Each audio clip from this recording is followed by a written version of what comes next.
Pemirsa, sidang ke-13 kasus kematian Wayan Mirna Salihin mengagendakan pemeriksaan 2 saksi ahli untuk mengetahui kejiwaan terdakwa Jessica Kumala Wongso.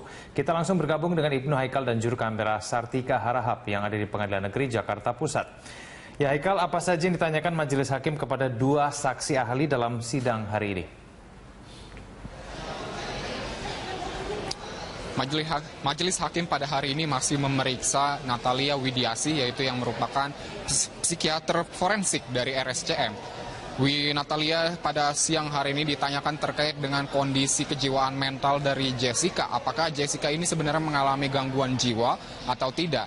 Dan dari pernyataan yang didapat dari Natalia, didapatkan bahwa Jessica baik secara emosional maupun logikal mengalami fungsi yang baik. Artinya tidak ada gangguan kejiwaan berat sama sekali. Namun Jessica memiliki kecenderungan bersikap agresif ketika mengalami tekanan. Ini terbukti dari beberapa kali pemeriksaan. Jessica sempat meledakkan emosinya kepada para penyidik sehingga menyebabkan Jessica berpotensi melakukan hal-hal yang berbahaya ketika emosinya sedang di puncak.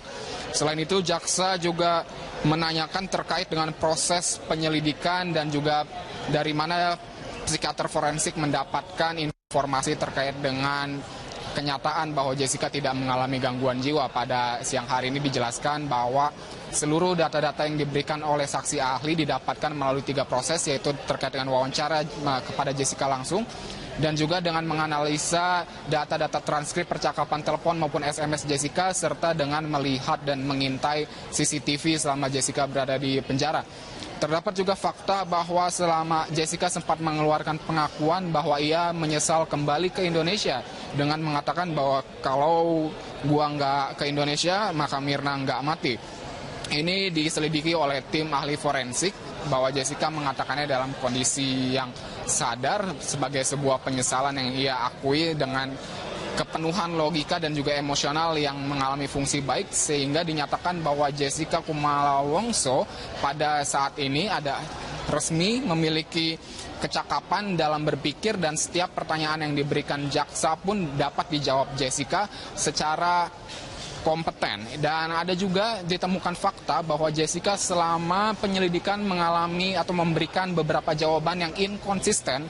Ahli forensik mencatat setidaknya ada 6 jawaban yang inkonsisten yang diberikan oleh Jessica selama penyelidikan. Yang pertama adalah terkait dengan pernyataan mengapa Jessica tidak datang ke pemakaman Wayan Mirna. Jessica mengatakan bahwa ia tidak datang ke pemakaman dikarenakan asmanya kambuh, namun ternyata tim forensik menemukan inkonsistensi bahwa Jessica tidak pernah mengalami kambuhnya asma selama pemeriksaan setengah tahun ini. Dan juga terkait dengan pernyataan bahwa Jessica menyatakan bahwa ia ikut menggoyang-goyangkan tubuh Mirna saat ia mengalami kejang-kejang di Cafe Olivier, namun di CCTV tidak ditemukan Jessica menggoyang-goyangkan tubuh Mirna.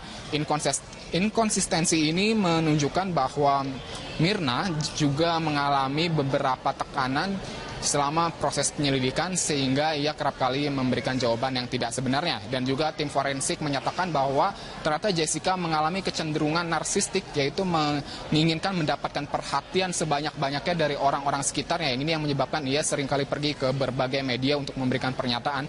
Namun kesimpulannya, tim ahli forensik menyatakan bahwa Jessica sehat secara psikologis dan juga secara logika berpikir, sehingga ia melakukan apapun yang terjadi di Cafe Olivier dengan kesadaran yang penuh. Saat ini masih berlanjut penyelidikan terhadap Natalia, dan nantinya akan dilanjutkan dengan pemeriksaan ahli toksikologi atau ahli racun untuk memeriksa lebih lanjut terkait dengan pembunuhan Wayan Mirna Salihin di Cafe Olivier. Itulah yang bisa kami sampaikan, Egan, dari Pengadilan Negeri Jakarta Pusat. Kembali ke Anda di studio. Baik, terima kasih atas informasinya Ibnu Haikal langsung dari Pengadilan Negeri Jakarta Pusat.